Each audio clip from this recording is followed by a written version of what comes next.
Hi అండి. అందరూ ఎలా ఉన్నారు? Welcome back to my channel stories by Gayatri. ఈరోజు టైటిల్ చూడగానే అర్థమైపోయింది కదా! నేను ఈరోజు పాలకూరతో చపాతీలు ఎలా చేస్తానో చూపిస్తాను.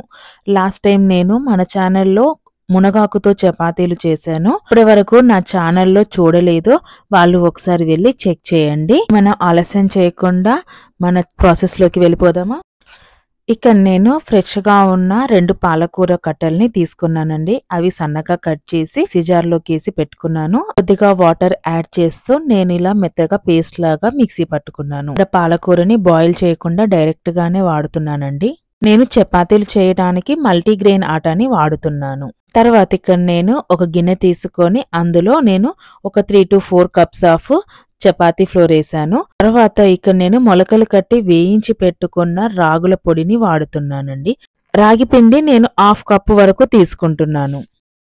తర్వాత నేను 1 స్పూను నువ్వులు తీసుకుంటున్నాను. 1/2 స్పూన్ అజ్వైన్ అదే అండి వాము తీసుకుంటున్నాను. 1/2 స్పూన్ జీలకర్ర తీసుకుంటున్నాను. కొద్దిగా సాల్ట్ కూడా యాడ్ చేసి అన్ని బాగా కలుపుకుంటున్నానండి. తర్వాత కొద్దిగా ఆయిల్ తర్వాత మనం పేస్ట్ చేసి పెట్టుకున్న పాలకూర పేస్ట్ కూడా వేసుకుంటున్నాను. తర్వాత ఇవన్నీ కూడా బాగా కలుపుకొని చపాతీ పిండిని కలుపుకొని కాసేపు మూత పెట్టుకొని ఉండాలి.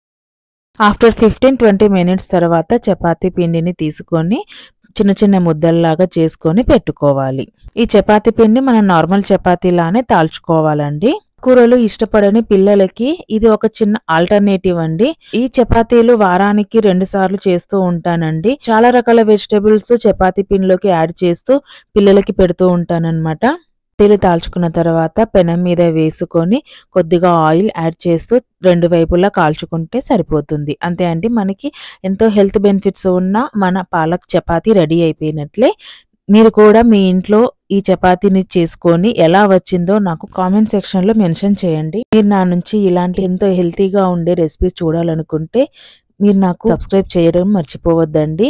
మీ అందరికీ నా ఈ రెసిపీ నచ్చిందనుకుంటున్నాను. Until then see you in another video.